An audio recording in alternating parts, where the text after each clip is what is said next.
Welcome back, dear friends, to part 16. This is part 3 of part 16 of Exploring the Advent of Divine Justice course. And without any further ado, we will have our opening prayer. And tonight's opening prayer is a prayer from the Blessed Bob covering tests and difficulties.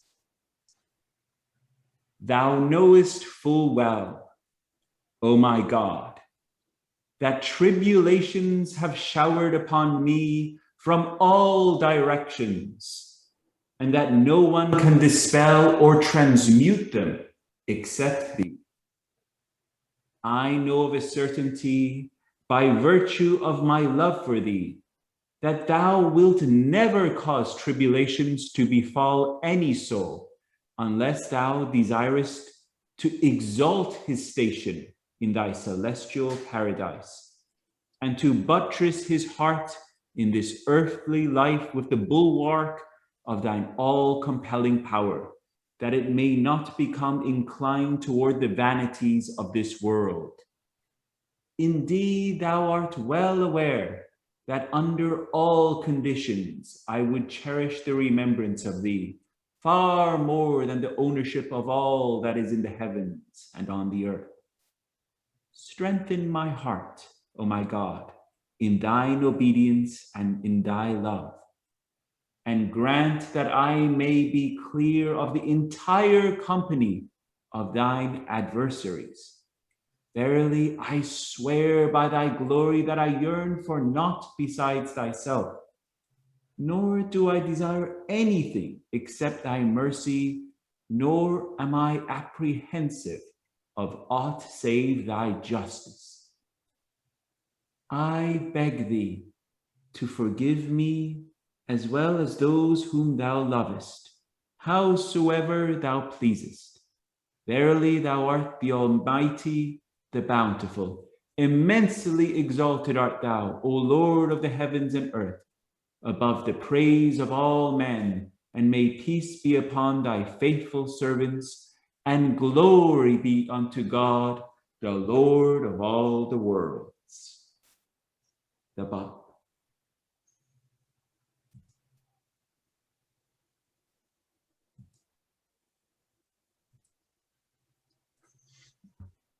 Excellent, dear friends. So happy to have you and welcome back.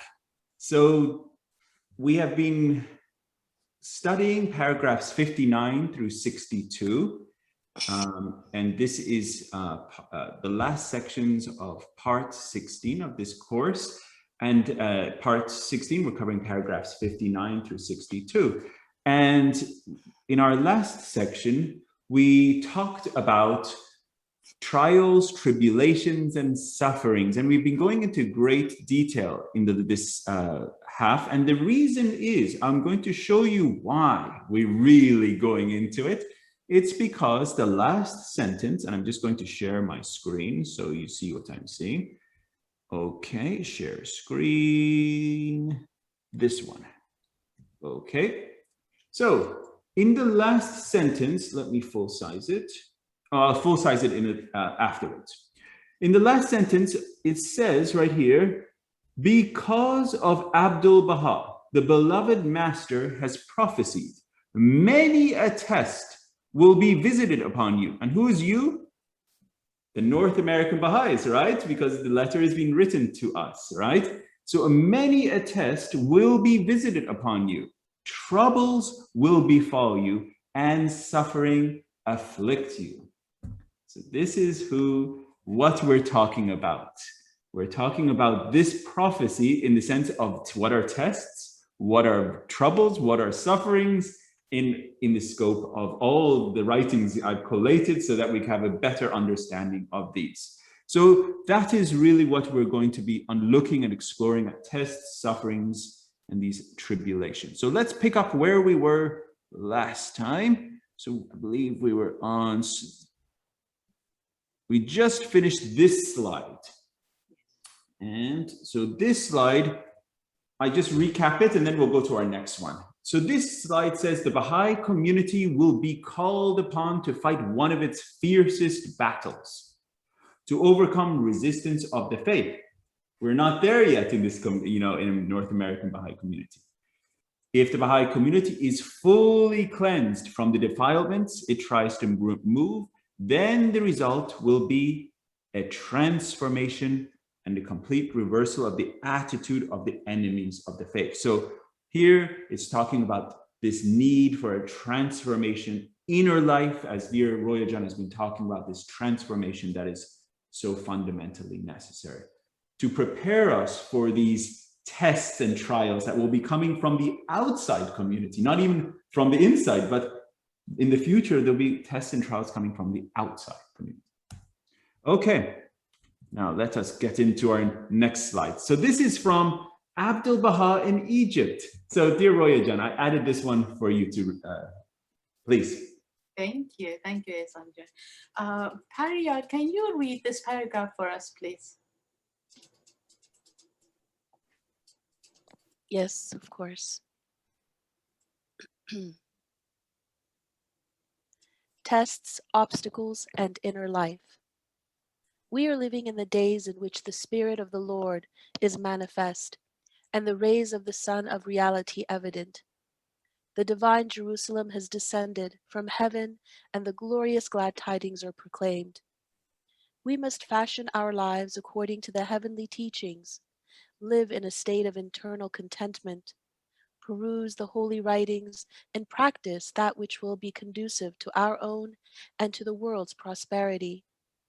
The Baha'i cause is much in need of real, earnest workers, workers who will defy all opposition, meeting their antagonists with smiling faces and standing as firm rocks before the blowing of the winds of tests and of the storms of trials.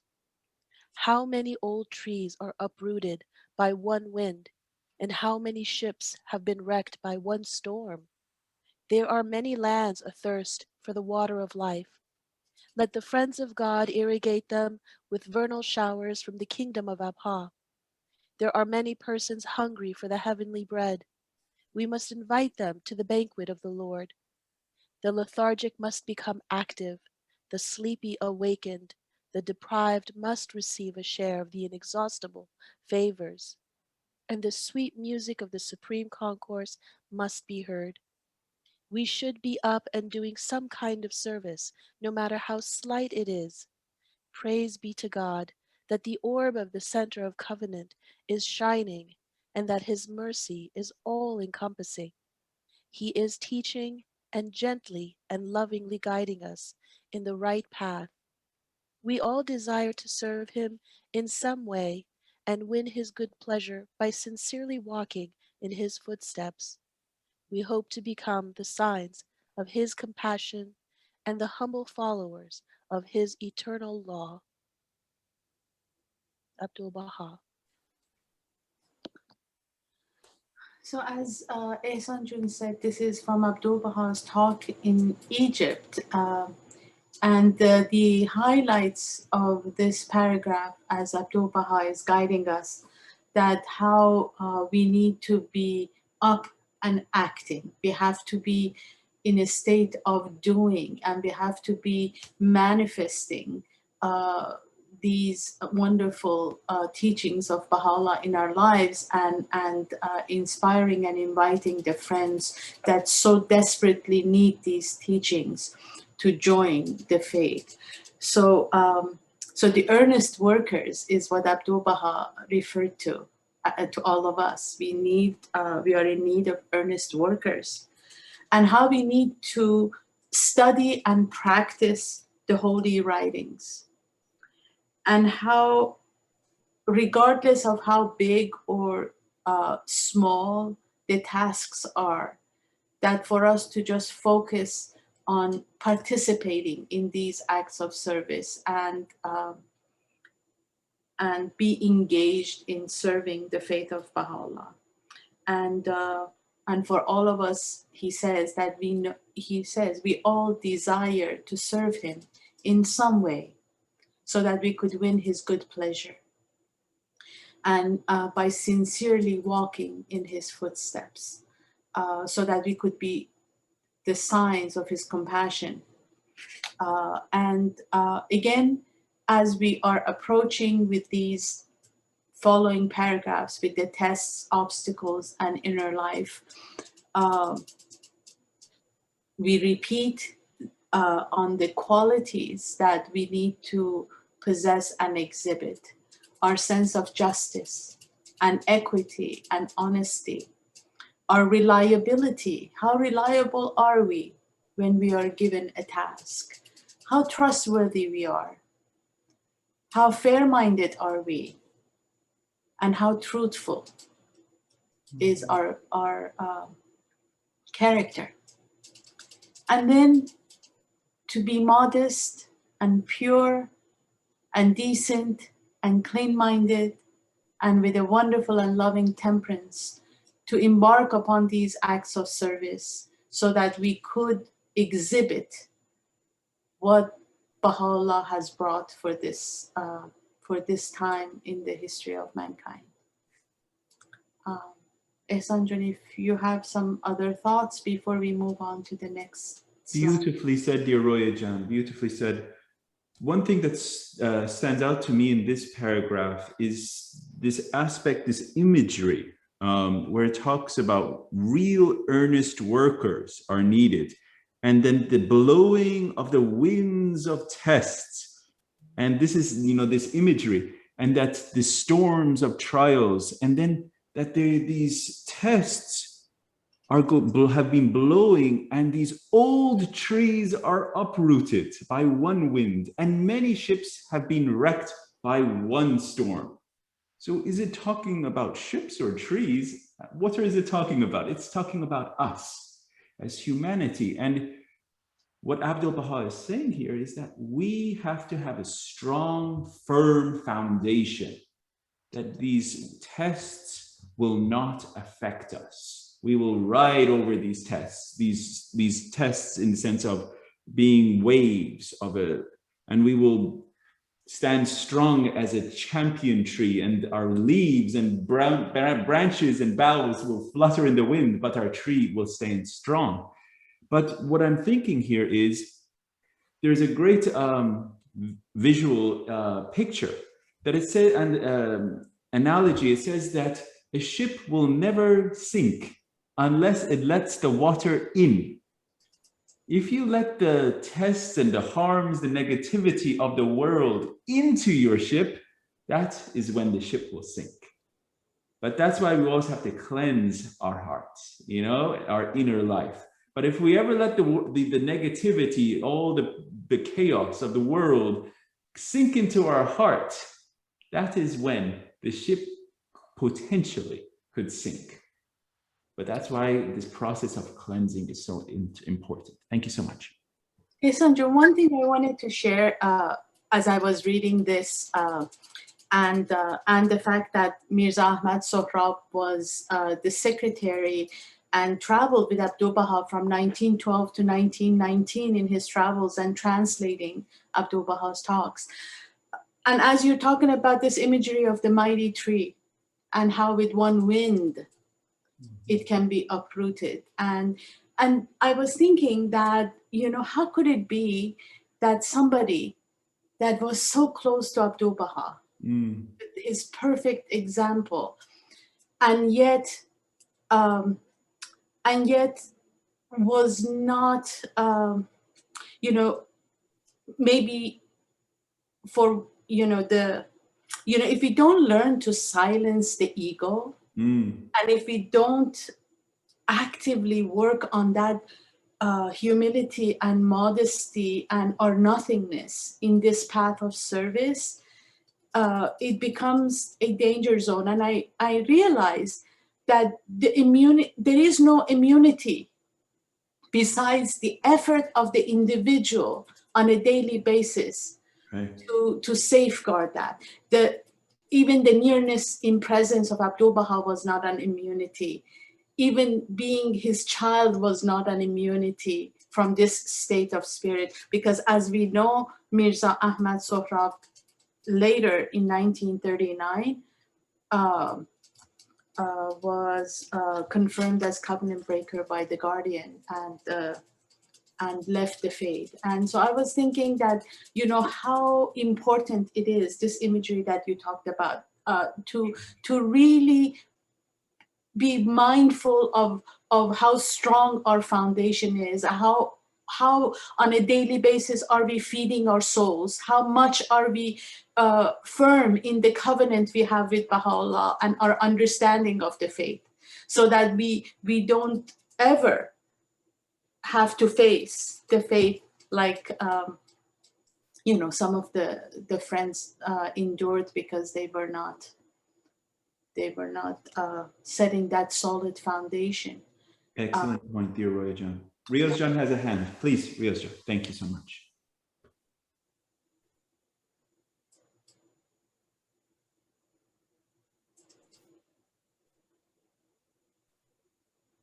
Riaz John? I think he froze. He is frozen? I don't see him on my screen. May I ask something then until he come back? Until Riaz John comes back. Tesfaye, you're up. Thank you so much. Okay, then what can you explain the state of internal contentment in the fourth line? Excellent. You know, contentment, I think that this state of contentment to me is when you are so 100% reliant in God, and regardless of how strong the tests and obstacles and tribulations are, that you are still in this point of certainty and reliance in Him, and not shaken or moved by these obstacles and tests. Ehsanjun, if you'd like to add. Said it beautifully, Rajan. It's unwavering. You're not vacillating. You're content. You know, so a tree stands strong, you know, in the sense of all winds. If you think of a tree, a solid tree, not one of these ones that, you know, a hurricane just knocks down. I'm talking about a tree that even the strongest of winds, it may just very gently move. It moves with the flow of things, but it's the overwhelming amount of stresses and forces does not shake its roots, because its roots, its foundation is strong. And that is really, as Baha'is, we have to have such a root network. And that, what is this root network?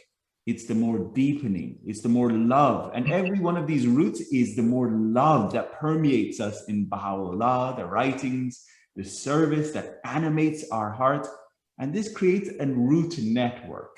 And so once that is there, we become unshakable, because that becomes our identity.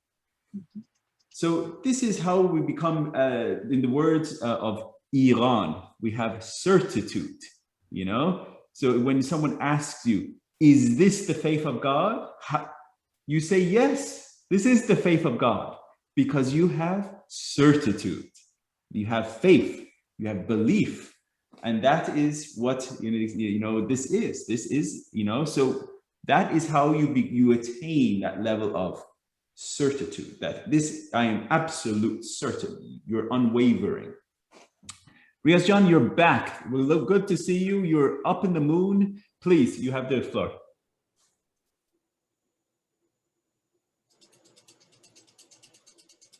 You are muted, dear Riaz John. There you go. Come on. I just found out. Yes, thank you. Thank you very much. No, about the person that was mentioned, Mirza Ahmad Sohrab. For the benefit of the friends, maybe a quick reference could be made about him, because some of the friends may have no idea who he was, what he did, and even may not even have encountered his name. Yes, yes. In short, I had put in notes Baha'i history. Yes, in short, I had put that, you know, he traveled with Abdu'l-Baha from 1912 to 1919 as his personal translator. And he also was the person Abdu'l-Baha sent to the United States in 1919 to deliver the tablets of the Divine Plan. And he was in New York, and he, you know, it was later in those years because, you know, he was sent by Abdu'l-Baha to deliver the tablets of the Divine Plan. There were some issues with not obeying the institutions and the National Spiritual Assemblies, and the Guardian, you know, tried to to bring him to light, but by 1939 is when he was officially considered a covenant breaker. In short. One thing I want to share on this aspect is, this is not the first person, as you all know, that defected. You know, it's something that Roya John mentioned earlier, and something that I mentioned in a past session. The closer you are to the sun, the more heat, the more energy, the greater the test is on you. And we see this many a time in the faith. These sons, in the sense, His Holiness Baha'u'llah, you know, when Mirza Yahya, the half-brother of Baha'u'llah, being so close to that son, the amount of tests and on that, per se, I'm quoting the beloved guardian here, that cowardice individual, you know, the amount of tests on that individual was phenomenal. And then, you know, later on, the brother of, the half-brother of Abdu'l-Baha. And then later, you know, all of these other individuals, from Mirza Ahmad Sohrab being the secretary, and then there was Mirza Aghajan, the secretary of Baha'u'llah. All of them were so in such close proximity to these divine lights that the amount of stresses and tests on them was phenomenal. As dear Roya John said, they needed humility. Because when you're so close to the sun, if your head is up, thinking that you're at the same level as them, what happens? And you are burnt. Your eyesight is gone because you're in the proximity of the sun. So what happens is, you got to keep your head down. You got to be in a state of humility because you are that close to that sun. And this is something that these individuals were that close, and they had to keep in a state of humility. If they ever thought, I myself am the same, or I myself am the originator of this or that, what happened is their ego starts coming up. And what happened is, these individuals, that's what happened to them. So this is a reality that they were all incredibly tested, and every one of them. And that was something that they all went through. These from Mirza Ahmad Sohrab to Mirza Aghajan to, and several others. So this was a specific test that was given to each one of them. Excellent point. Thank you, dear Riaz John. Thank you. Okay. Moving on. We can move on. Yes. One quick follow-up. Please. One quick follow-up. In what year was he sent to the United States, and by whom?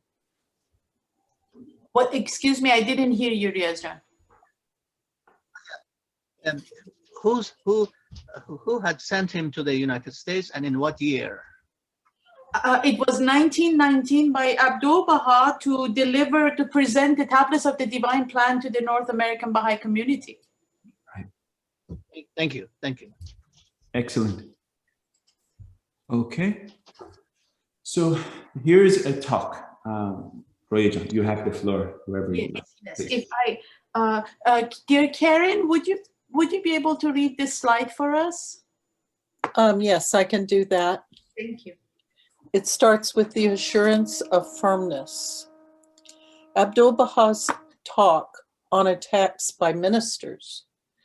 But after I leave, some people may arise in opposition, heaping persecutions upon you in their bitterness. And in the newspaper, there may be articles published against the cause. Rest ye in the assurance of firmness. If such things do not happen, The fame of the cause will not become widespread, and the summons of God will not be heard. Consider the history of the past.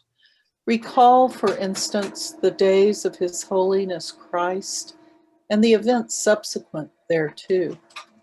But remember that these statements did not affect the cause of Christianity. On the contrary, Christianity advanced daily in power and potency. Day by day, the majesty of Christ grew in splendor and effulgence. Therefore, my purpose is to warn you and strengthen you against accusations, criticisms, revilings, and derision in newspaper articles or other publications. Be not disturbed by them. They are the very confirmation of the cause, the very source of upbuilding to the movement. May God confirm the day when a score of the ministers of the churches may arise and with bared heads cry at the top of their voices that the Baha'is are misguided.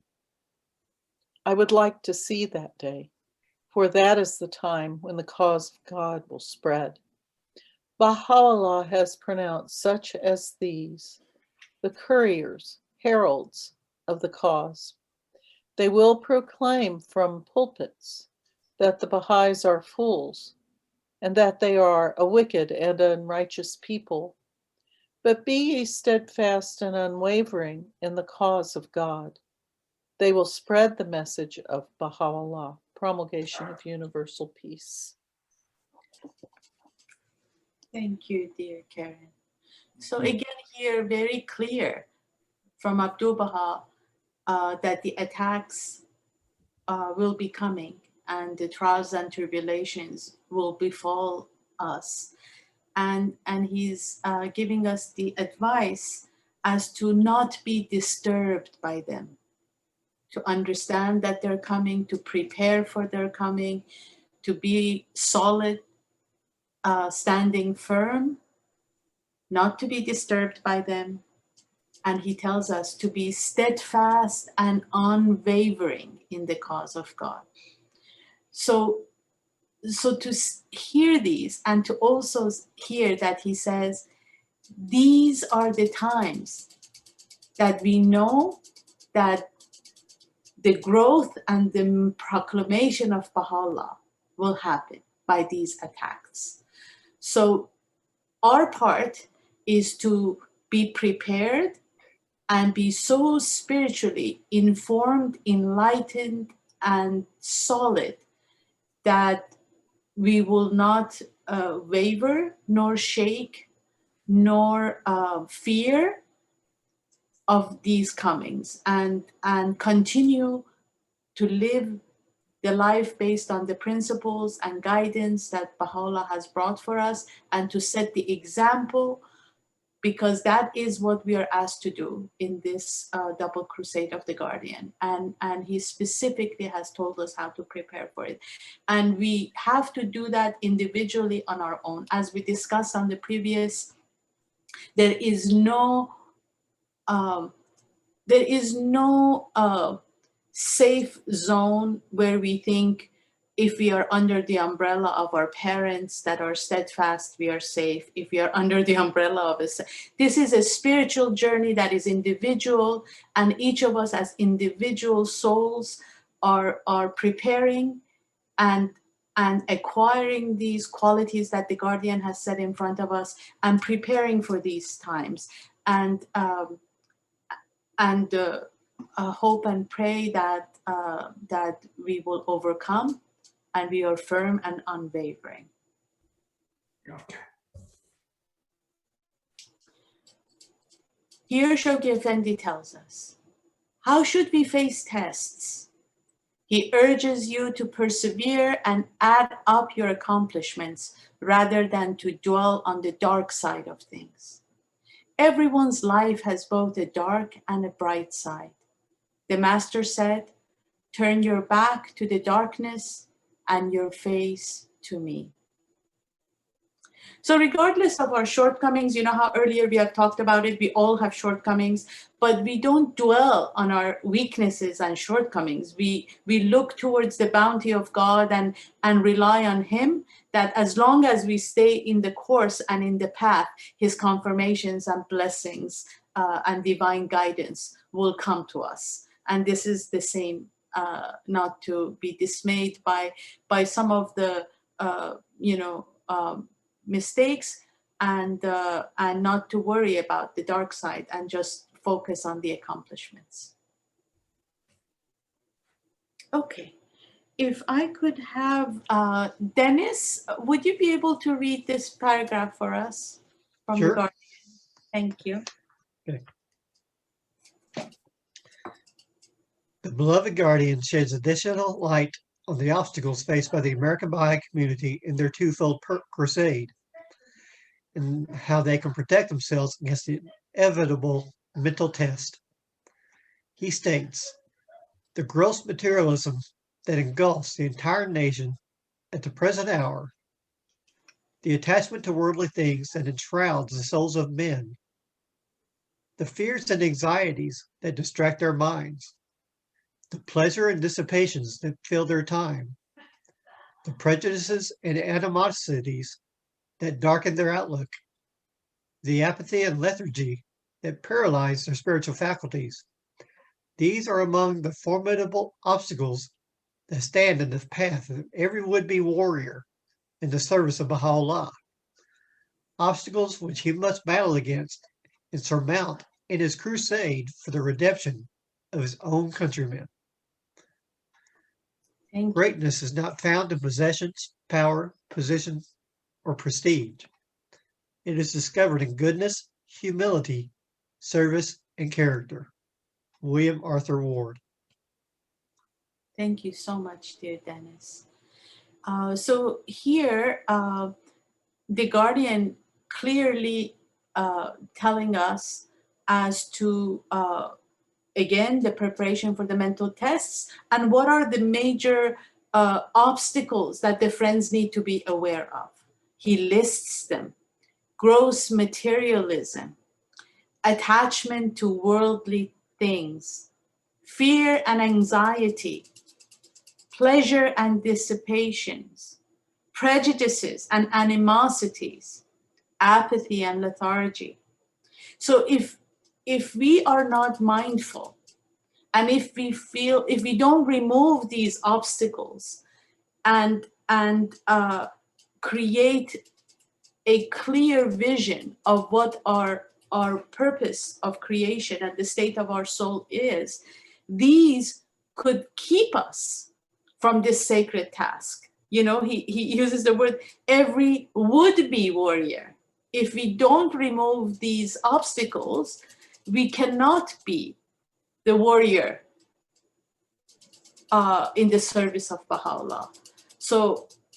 So we need to evaluate in our own lives: are we falling trap to these obstacles? Do they have some kind of a control over us? Is this what we are setting as our goal, noble goal or task? Or are we clear in our vision based on how the Guardian says, preparing ourselves for the double crusade and the holy task that is in front of us? Excellent, excellent. Rios John, you have a hand, please.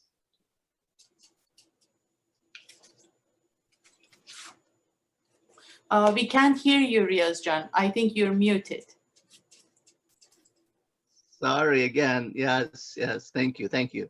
It seems to me that here Shoghi Effendi is calling upon us, all believers, all the members of this faith. He's calling upon us to adopt an introspection, meaning exercise introspection into their own minds, into their own emotions, into their own spiritual awareness and sensitivity, a true auto-examination into our manners, our beliefs, our habits, our customs, our methods, our procedures, our words, the manner we speak, the manner we treat each other, a complete introspection and examination of our selves and inner selves, especially inner selves, and how we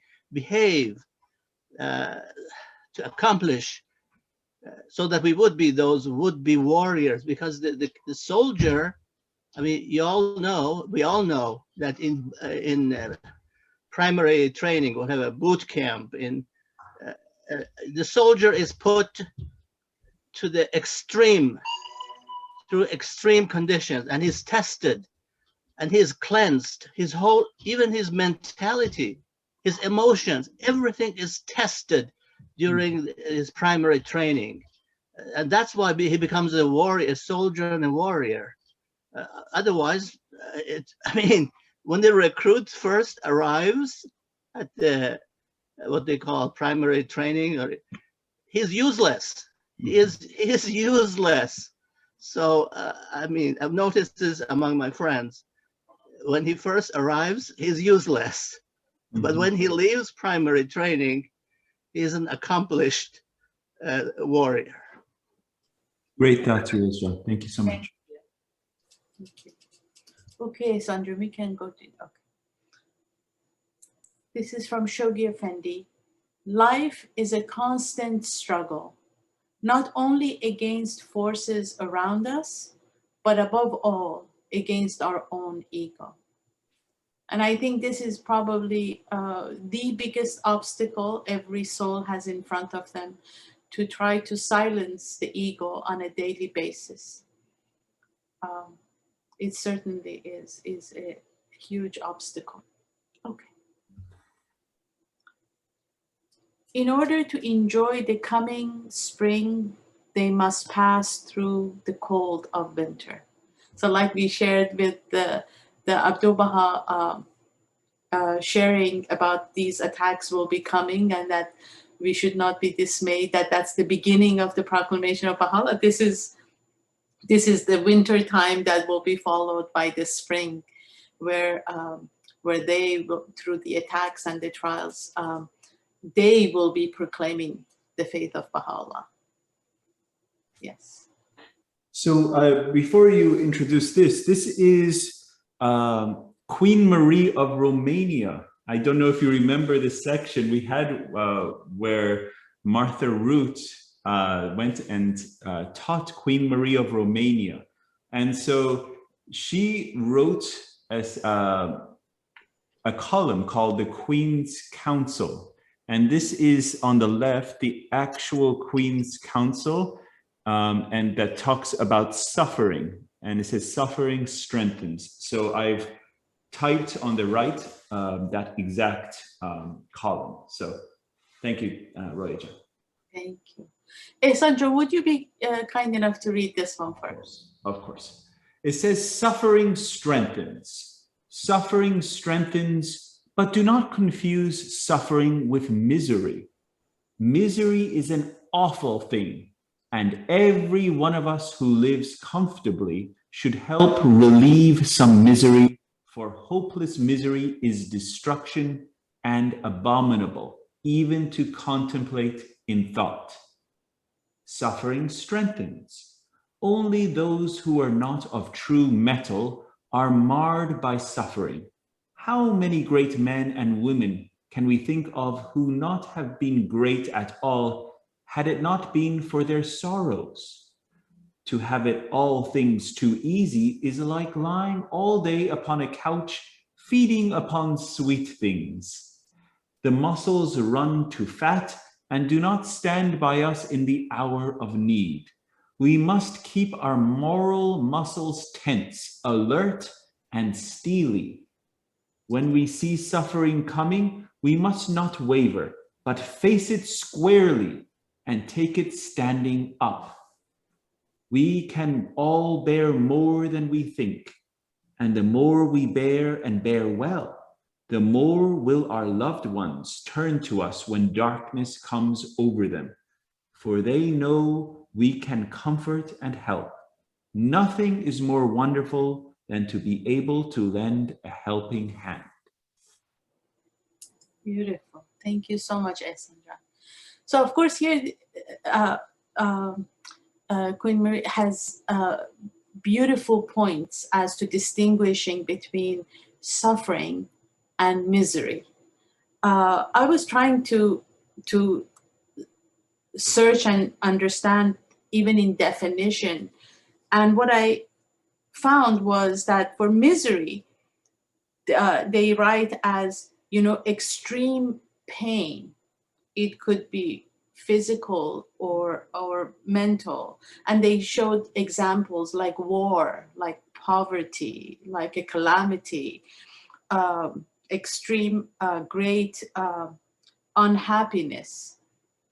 But sufferings, you know, as we were told earlier, we studied through Abdu'l-Baha, you know, as we know, that through tests and difficulties that befall us, that if we are with keen vision and firm in the covenant, that we come out of them stronger, and it doesn't disturb or waver us. And I love the fact that she says not to mistake one for the other, because for misery, you know, we all need to be very mindful of being service rendering members of the community to help out those that are struggling with misery. You know, the helping hand that she is referring to. And even to the end when she's saying, be of those loved ones that others turn to. That's such a beautiful message. You know, what is it? You know, it's the qualities that an individual exhibits, the human qualities that the individual exhibits, that causes others to turn on to that individual in times of need. And those are the qualities that we need to have and develop, and to be loving, service rendering individuals, to minimize the misery of people, but also not fearful of the sufferings that befall us, and be very clear that it's the cause of growth, spiritual growth, and build of our spiritual capacity. Beautiful. Okay, if I could have, dear Donna, would you be able to read these slides for us? Tests are a means by which a soul is measured as to its fitness and proven out by its own acts. God knows its fitness beforehand and also its unpreparedness.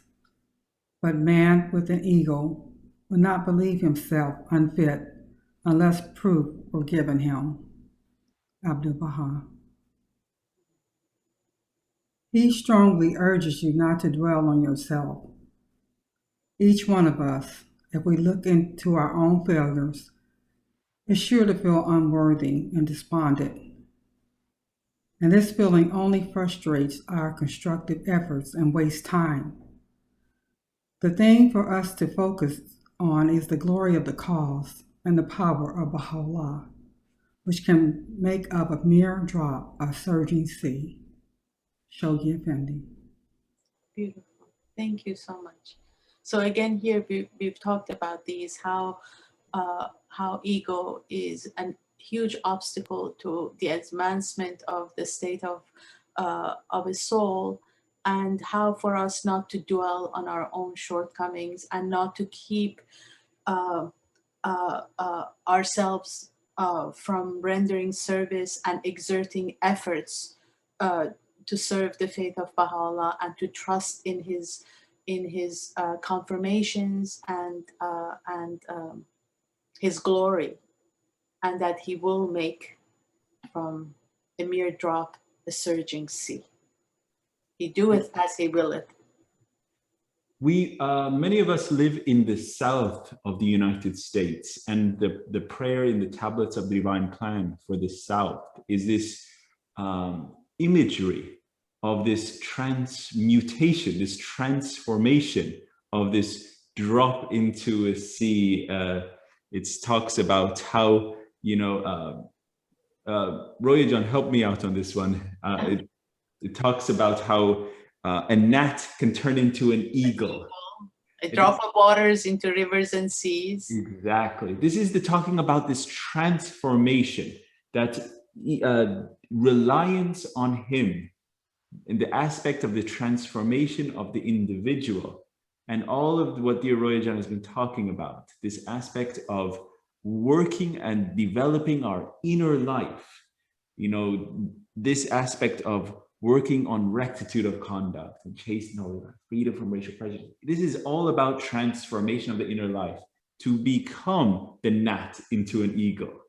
And then in this extract from the beloved guardian, Shaw Effendi says, the thing for us is to focus on the glory of the cause of Baha'u'llah and the power of Baha'u'llah, which can do what? It can make a drop into the surging sea. So this is a transformation that the power of Baha'u'llah can do.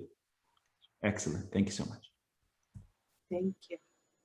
Okay, if I could have dear Mary read this slide for us.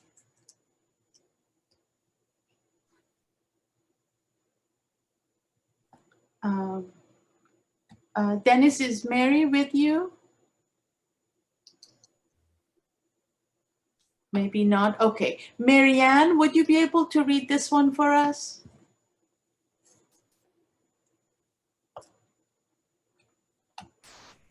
Okay.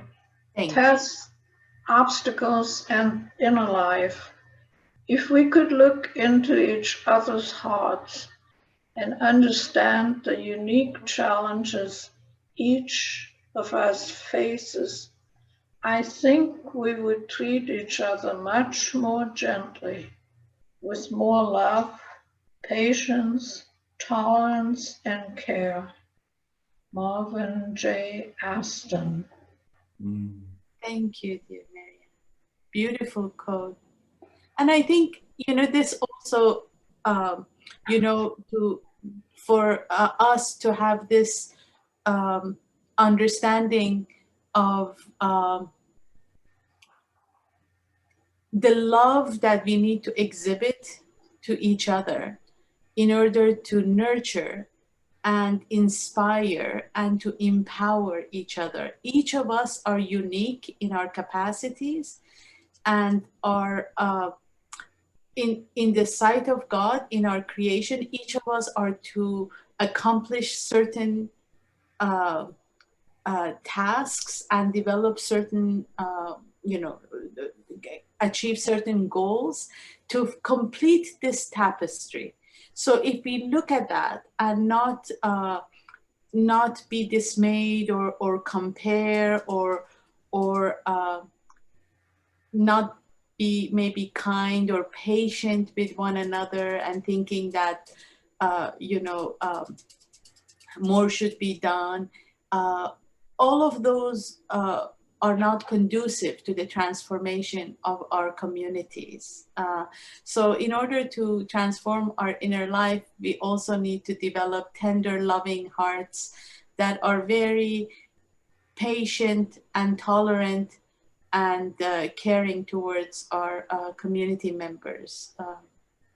Why I included this quote, dear Roya John, this is not a Baha'i who said it, but it's obviously very, you know, along the same lines and in the same line of thinking. But why I included it is because the example of our beloved master, how did he teach in the sense?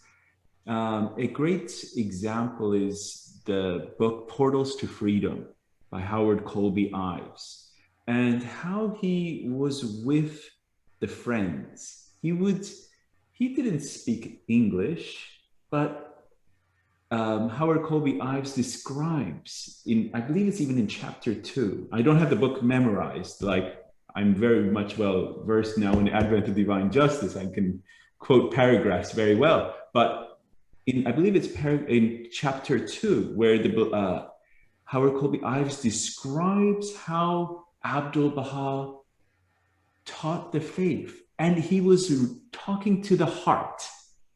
It was such a beautiful relationship that Abdu'l-Baha was reading the heart of the person, and it was, this is our exemplar. And the closest that I could say and describe how a Baha'i should, we talked, at length on this aspect of freedom from racial prejudices and everything. But if someone asked me, Ehsan, how would you truly tackle this monumental problem of racism in this country and help heal this issue of the pain and suffering of African Americans in this country, it would be very simple in the sense. We got to listen, just like Abdu'l-Baha did. He listened.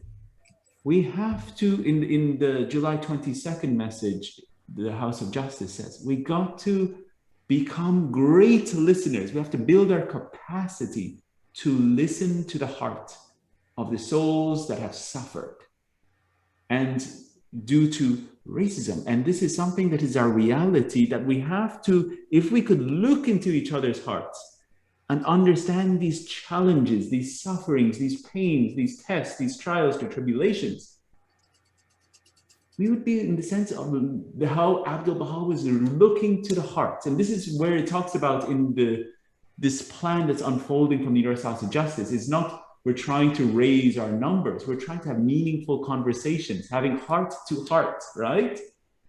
And this is what it's all about. Having this heart to heart connection is about really reading the reality of another person, understanding what their needs are. And as we start getting into teaching the cause, this is the most effective way to teach the cause.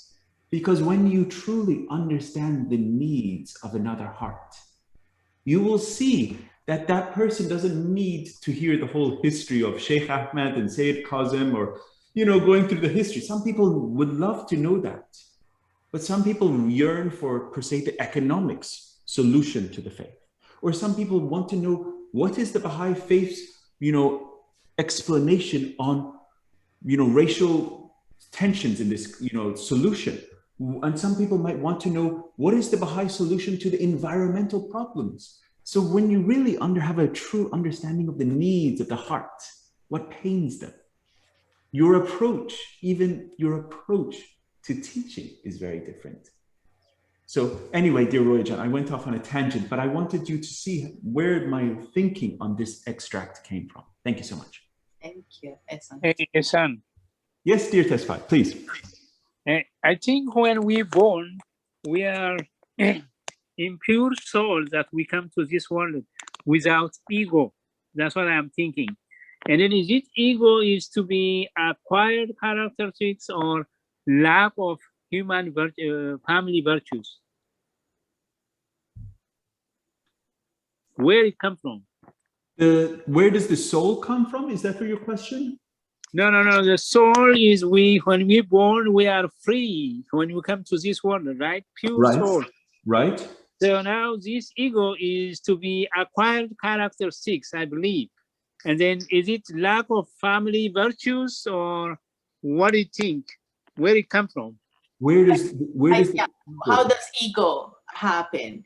Dear Tesfaya, in my limited capacity and understanding, I see us as spiritual beings that we realize every day our nothingness and God's glory. So ego is, if you're not careful, and as you advance in certain qualities or skills, and to think that those are actually from you and not from the bounty and the grace of God, and if you're not careful, those thoughts will start building the ego, as if you take credit for the accomplishments and the developments.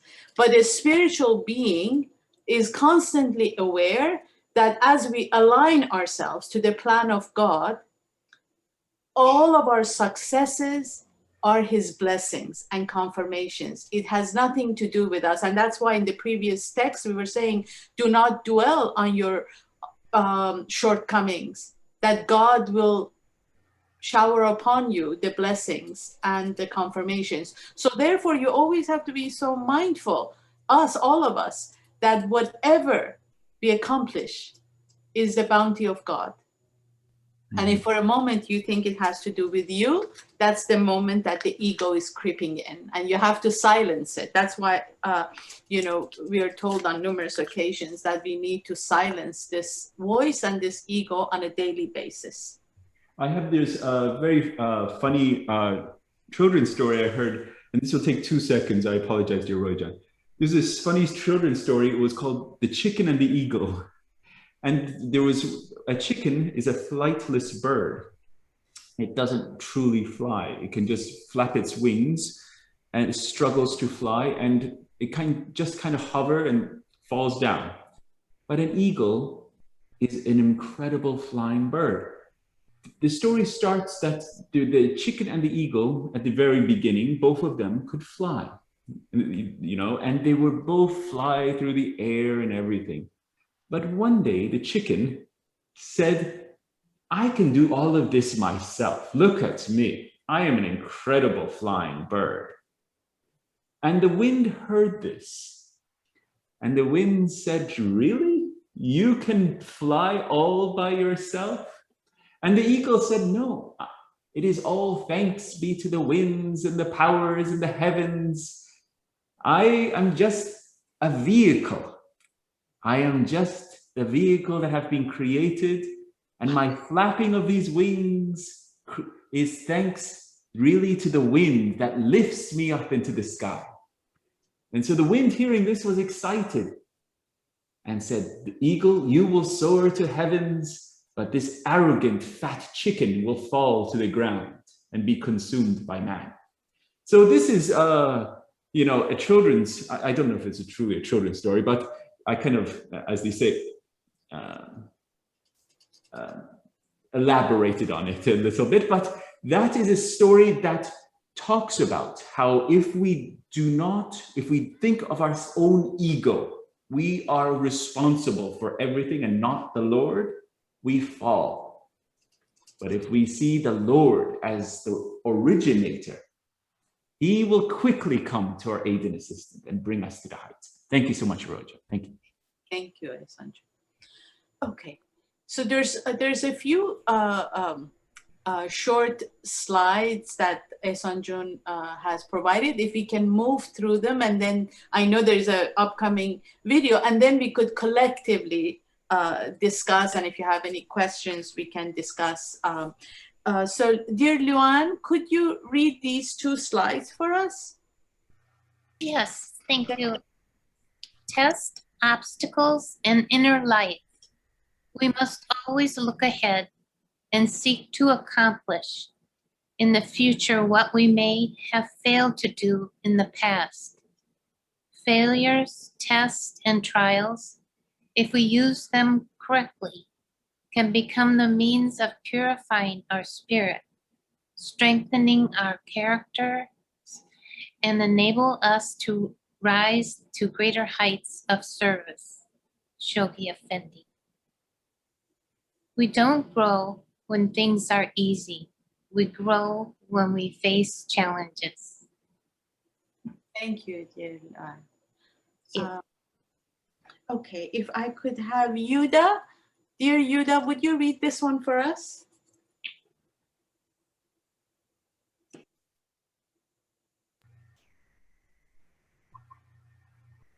Is Yuda muted, maybe?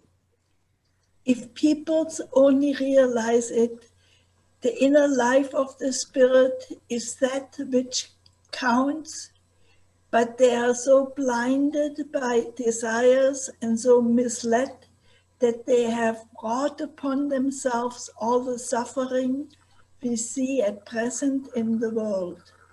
Shoghi Effendi. Thank you. Thank you. So we know, we've been told that, the obstacles, we talked about them, that have blinded some of us and misled some of us to change course. And we are also told how, through mistakes and failures, we learn, we become empowered, and we do better. not to dwell or be dismayed by it. Life is a constant struggle, not only against forces around us, but above all against our ego. We read that before, but it's so important. You know, we need to get rid of that ego. So it's good that we are having that twice. Okay, if James, would you like to read this one for us, please? Sure. Let your thoughts dwell on your own spiritual development, and close your eyes to the deficiencies of other souls. Act ye in such wise, showing forth pure and goodly deeds, and modesty and humility, that ye will cause others to be awakened. Beautiful. Thank you, James. And again, here we talked about it, how we are in the spiritual journey, and we can really only impact and work on ourselves. So this word of Abdu'l-Baha again puts focus not to not to dwell on other people's shortcomings, and work on our own shortcomings. And hopefully by us working on our own shortcomings and developing our spiritual character, that through our personal inner transformation, we could inspire others to do the same. Okay. Let me see. Dini, would you like to read this one, please? Certainly. You should not look at your limitations, but derive full confidence at the thought that however limited your resources and capacities may be, your efforts will be reinforced by divine confirmations. Shoghi Effendi. Thank you, Dini. Another beautiful example from the Guardian as to that we should have full confidence on the blessings and confirmations from above, and not to dwell on our limited resources and capacities. Okay. Let me ask Keith if you could read this one, please. Keith, dear Keith. Don't forget that you're human. It's okay to have a meltdown. Just don't unpack and live there. Cry it out and then refocus on where you are headed. Thank you, Keith. It's another very wise. That we know hardships befall all of us. We just have to make sure not to unpack and live there. We need to get over it and uplift ourselves and our spirits and move on. Okay. Let me ask dear Deborah if you could read this one for us, please. You look in the mirror and sometimes see a mess of a human being, but you don't see the lives you've touched or the people you've saved. You don't see all the love you've given freely or the extraordinary memories you've made. You are a book of beautiful moments and feelings. Thank you, dear Deborah.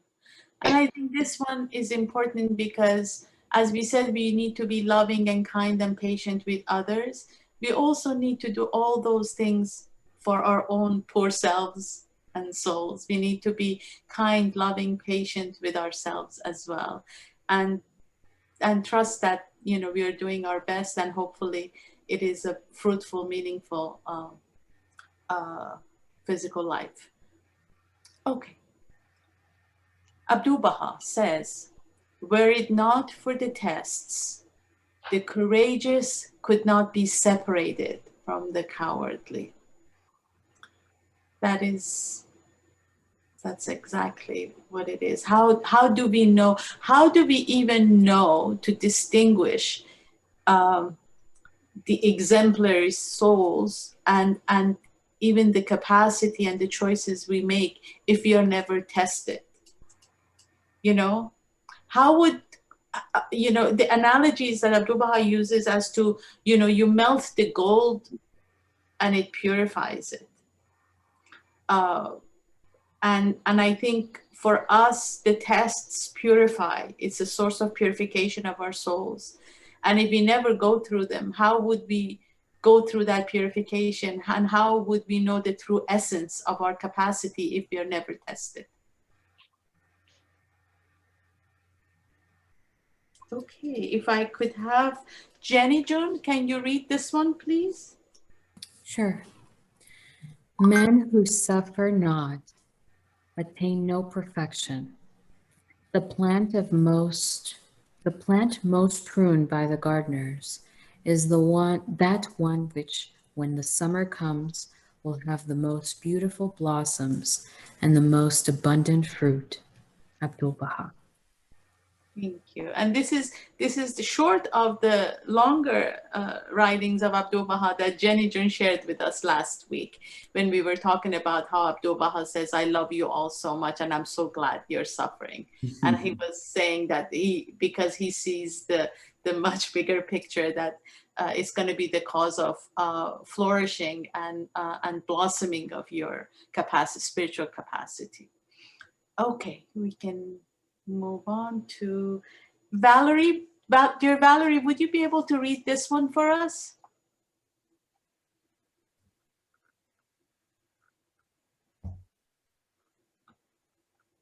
Is Valerie there?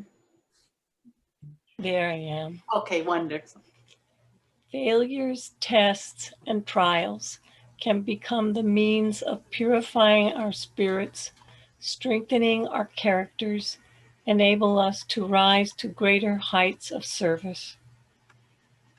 Thank you, dear Valerie. You're welcome. Yeah, so over and over again through these beautiful slides, we are told how we should welcome all the trials and tests and tribulations, that it strengthens us, it empowers us, it enables us to rise to much greater heights of service. And sometimes the strongest among us are the ones who smile through silent pain, cry behind closed doors, and fight battles nobody knows about. And this is so true because earlier we, when you have compassion and sympathy and empathy, you develop those qualities generally, or those qualities could be very keen if you have suffered and you understand that pain. Then if you see somebody else suffering, you have immense understanding and compassion and sympathy. And this is so true that even some of the strong, happy, joyous souls we see doesn't mean that they were always like that, and doesn't mean that they don't have many trials and tribulations. It is just that they have really built their capacity, spiritual capacity, and that their reliance in God is helping them to overcome these tests. Yeah. Okay. Another writings. Dear Jarla, could you read this slide for us, please?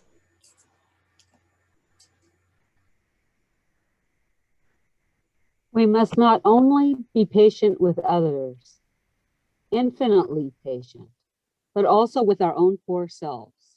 Shoghi Effendi. Yes, we really need to do that. We need to be patient with ourselves.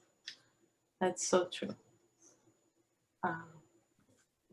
From the Baha'i writings, if we suffer, it is the outcome of material things, and all the trials and troubles come from this world of illusion.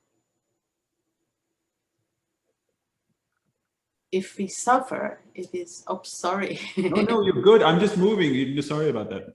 No.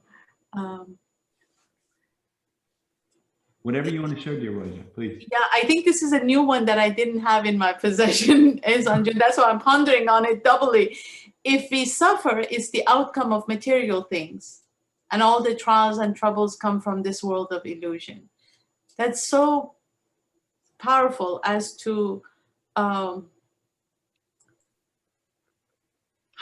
none of it has any hindrance, contrary. The suffering is material, yet the elevation that comes from the process of it is all spiritual. That's very powerful. Thank you. Okay. Let me, I think let me ask Marianne, would you be able to read this one for us, please? Yes. Thank you.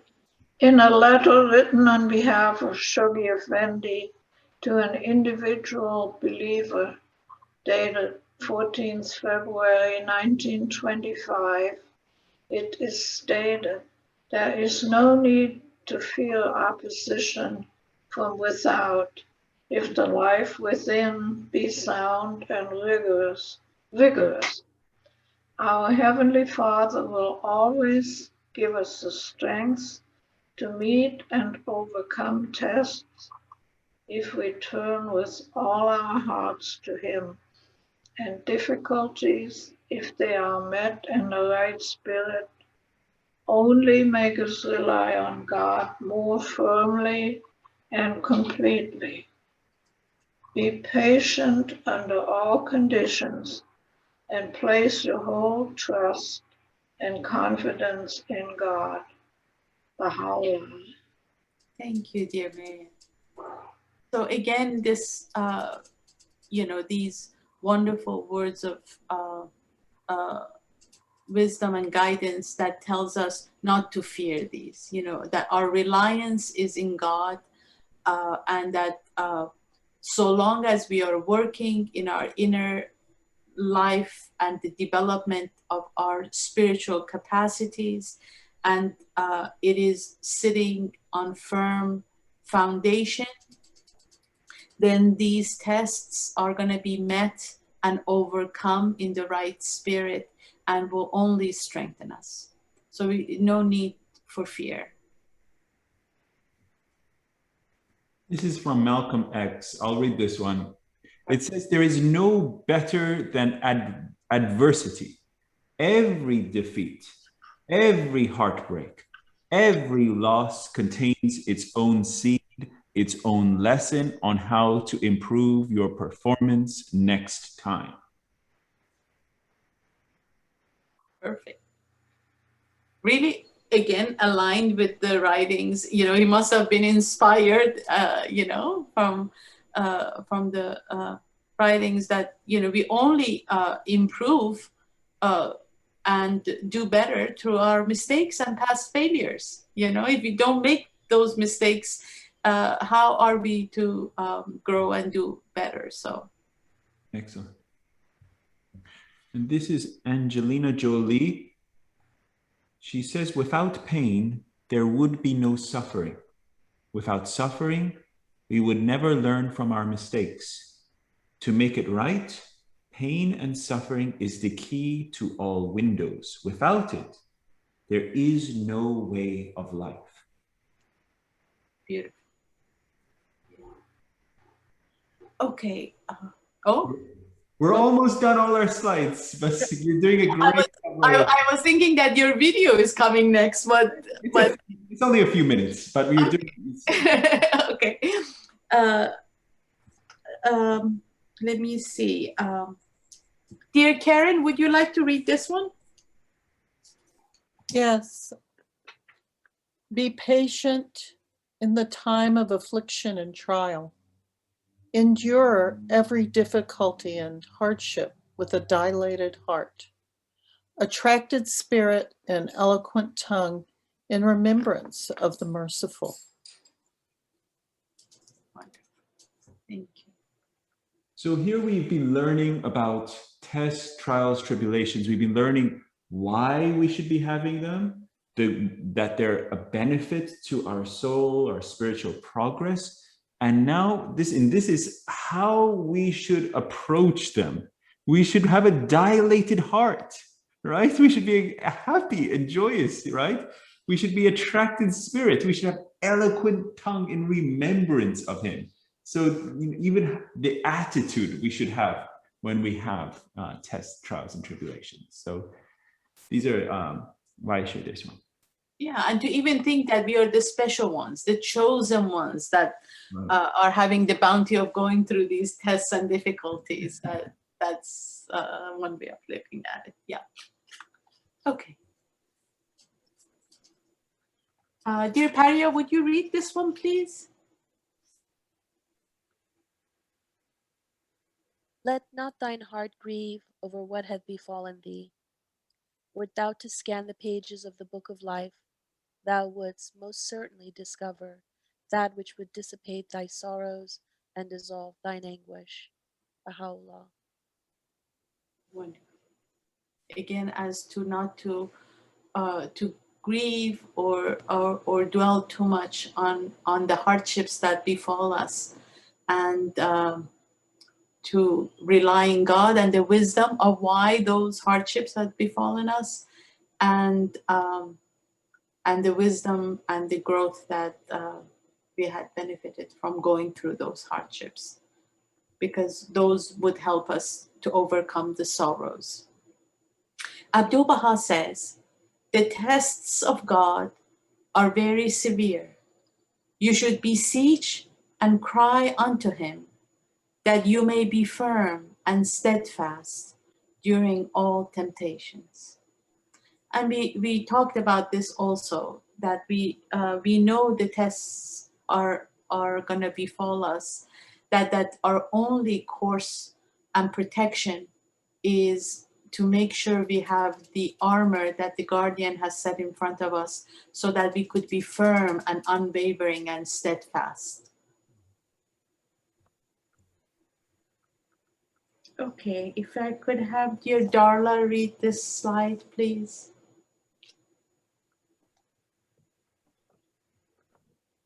Suffering is both a reminder and a guide.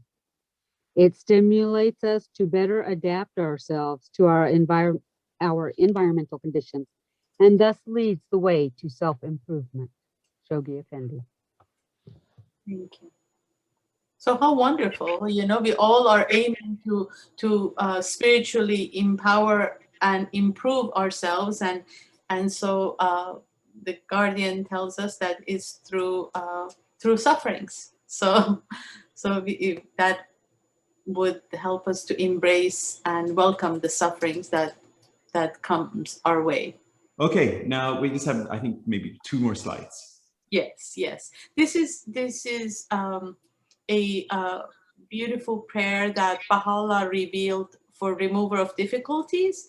And he told Abdullah Pasha, who had great difficulty in putting his trust in God, to repeat these 2 verses 19 times every day. And the 2 verses are, let me finish what Mr. Balyuzi has said. Go and tell Wali from us, he told Abdullah Pasha, to put his trust wholly in God and repeat every day 19 times these 2 verses. And the verses are, he who puts his trust in God, God will suffice him. He who fears God, God will send him relief.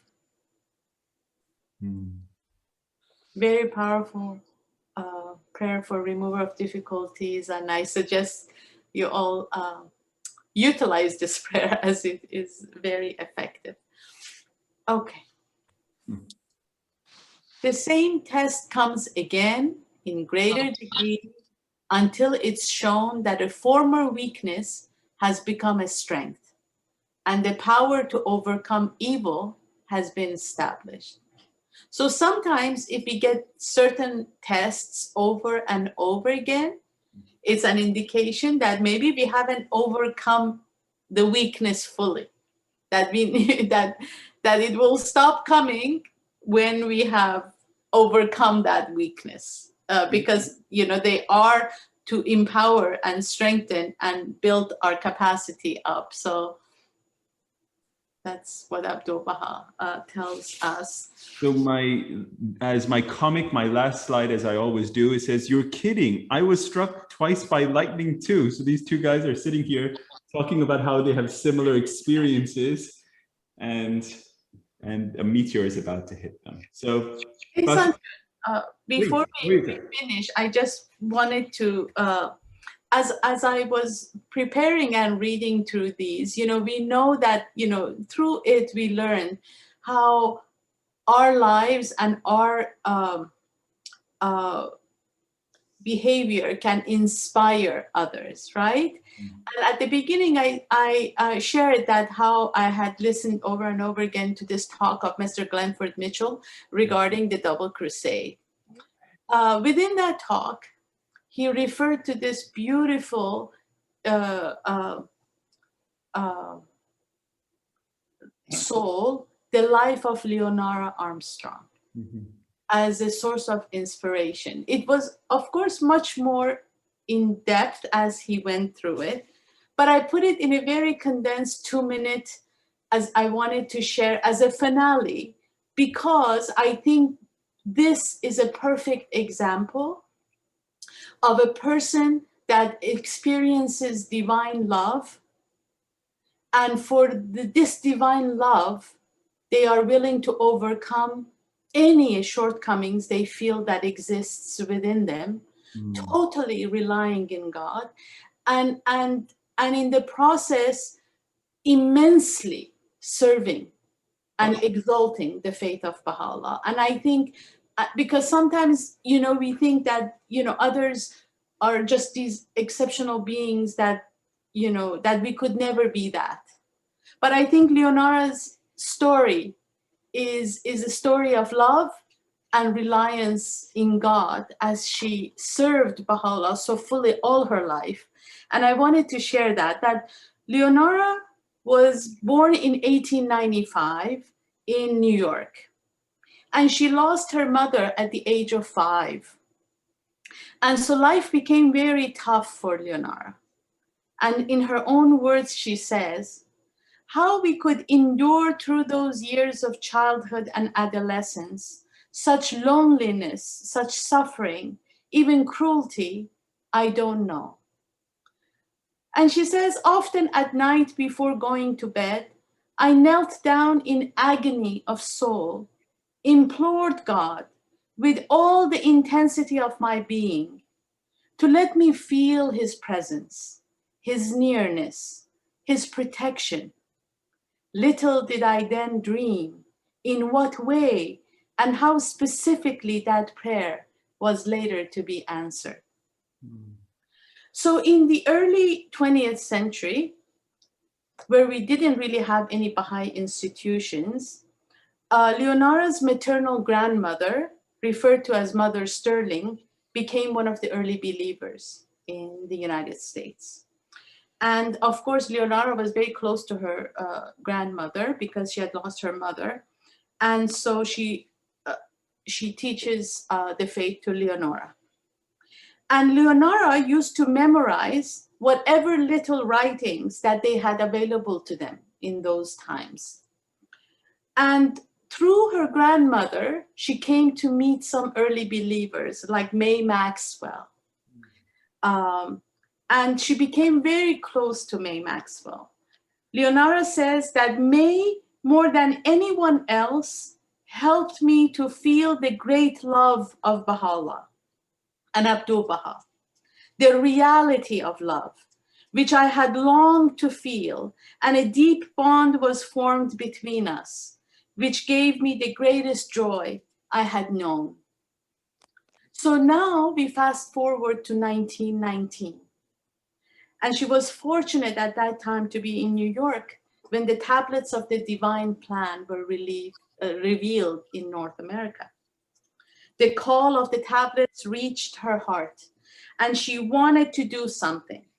So she wrote to Abdu'l-Baha, and Abdu'l-Baha replied to her, and this is what Abdu'l-Baha told her. Thou had expressed the great wish to be of service to the divine threshold, and to heal the infirm with the divine panacea. To infirm who is afflicted with passion and self, spiritual malady is more severe than physical illness. For it may be that the later may be converted by the least remedy into health and vigor, while the former will not be cured by 1,000 well-known remedies. My hope is that thou mayest become a spiritual physician. She said that this hope expressed by the Master filled her soul, and that was her aspiration, and that she wanted to do what the Master had said. She knew Martha Ruth. At that time, Martha Ruth had just come through New York from her travels in South America. And she told Leonora that there were places that she was not able to reach in South America, that she hopes that that maybe Leonora could do that. And so Leonora felt, okay, maybe I can do this. She wanted to go to Brazil, particularly because Abdu'l-Baha had mentioned Bahia, that city in particular, and she wanted to go there. So imagine in 1919, 1920, Leonora is only 25 years old, unmarried, doesn't speak the language, whether it's Portuguese or Brazil or South America, and she is thinking of embarking upon such service. A lot of her relatives were worried about her and they were trying to talk her out of it. And so she decides to go to Canada and pay a visit to May Maxwell, who at that time was ill in bed for consultation. So when Leonora goes to May was ill, and then Leonora says, of her plans, what she is wanting to do. And May sits up from her bed and tells Leonora, Leonora, what are you waiting for? Go. And that was enough for Leonora. Leonora went to Bahia alone with meager means. Sometimes she even suffered malnutrition and illness.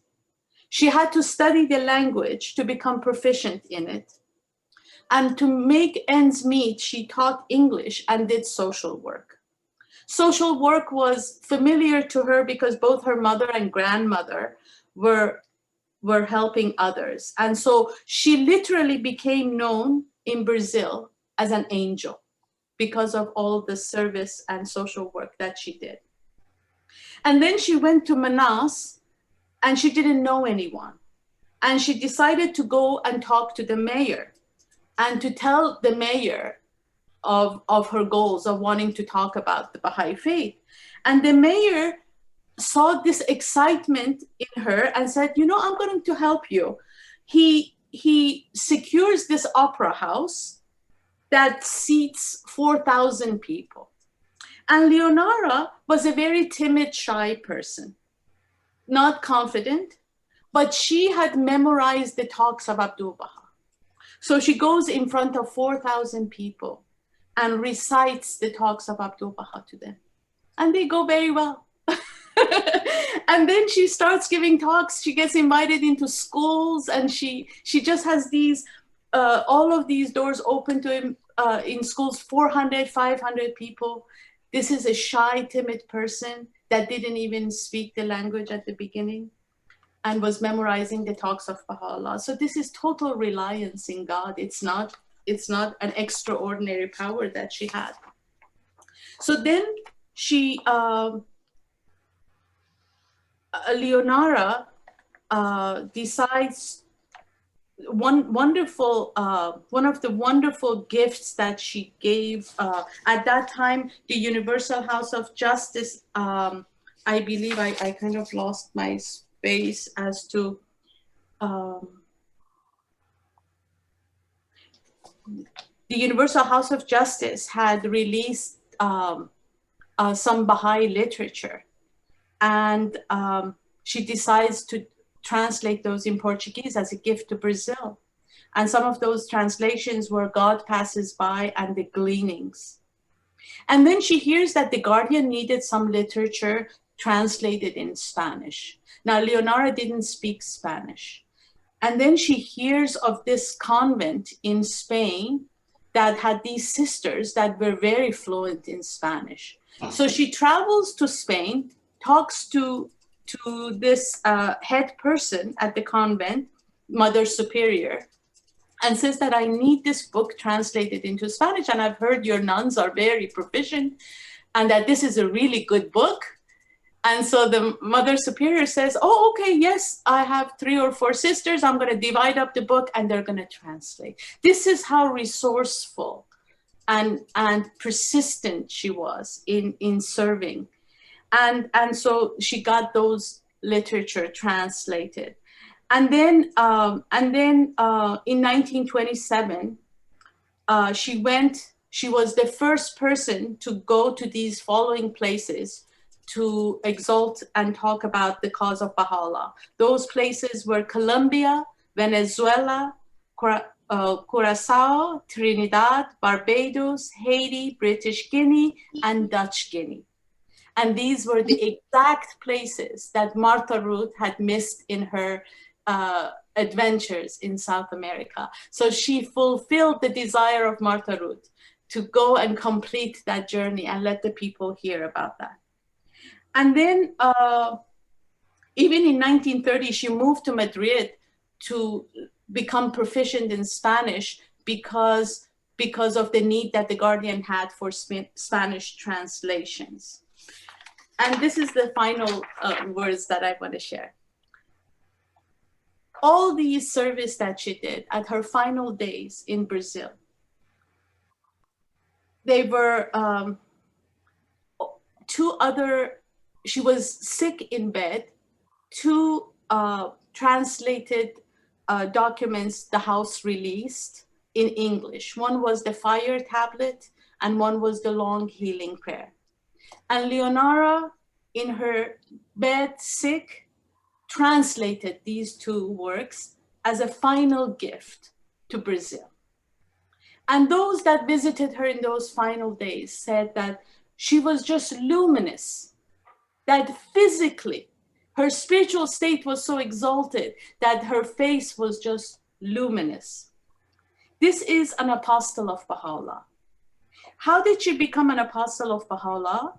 Not because she was the strongest person in New York, not because she had great ideas about conquering the world. She was afraid, she was self-effacing, but out of her devotion to Abdu'l-Baha, she was totally dedicated. And even though she was afraid, she persisted. She believed what Baha'u'llah told her, and it worked. And now, to her eternal glory, she is known as the Mother of South America. And while she was in Brazil, and this is my final comment, Abdu'l-Baha wrote to Leonora. And do you know how he addressed that letter? He just wrote, Leonora Armstrong, Brazil. And Leonora got that letter. This is the mark Leonora made. This is how she impacted the lives of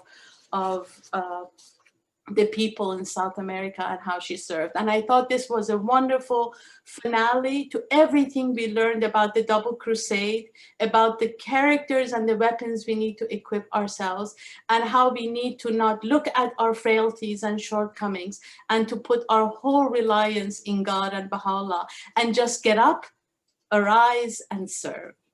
And thank you, Ehsan Jun, for this opportunity. You know, I just have learned so much through the process, and I'm so grateful for the opportunity. Brilliant, and what an awesome share of hearing about Leonora Armstrong. And what an incredible tribute, because coming up, we're going to hear the lives of several incredible ladies too, because we're going to get into understanding the role of what a pioneer is, and learning about teaching the cause. And so you're the first one to share a snapshot, and I encourage the friends to study more about Leonora Armstrong. What a lady, what an incredible lady.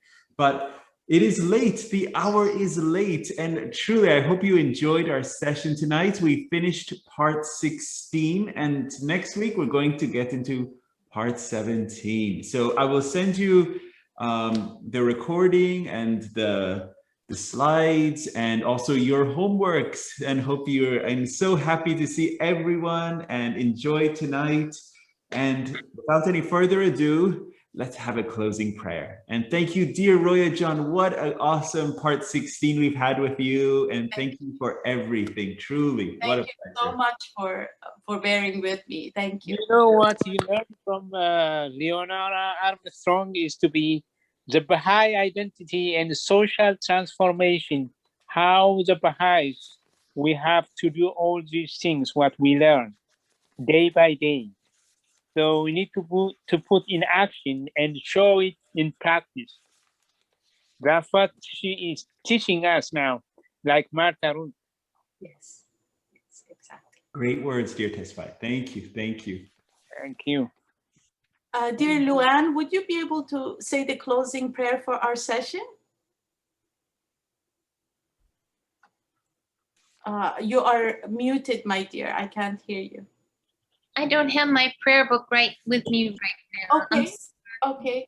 Dear Dennis, would you like to say the closing prayer? Sure. Thank you. O thou peerless and loving Lord, though capacity and worthiness are lacking, and it is infinitely hard to withstand tribulations, yet worthiness and capacity are gifts vouchsafed by thee. O Lord, give us capacity and make us worthy, that we may evince the most great steadfastness, renounce this world and all its people, kindle the fire of thy love, and even as candles, burn bright with a consuming flame, and shed abroad our radiance. O Lord of the kingdom, deliver us from this world of vain illusions, and lead us into the realm of the infinite. Suffer us to be wholly freed from this nether life, and cause us to be blessed with the bountiful gifts of the kingdom. Release us from the world of nothingness that beareth the semblance of reality, and confer upon us life everlasting. Bestow on us joy and delight, and favor us with gladness and contentment. Comfort our hearts, grant peace and tranquility to our souls, so that upon ascending unto thy kingdom we may obtain thy presence, may rejoice in the realms above. Thou art the giver, the bestower, the Almighty.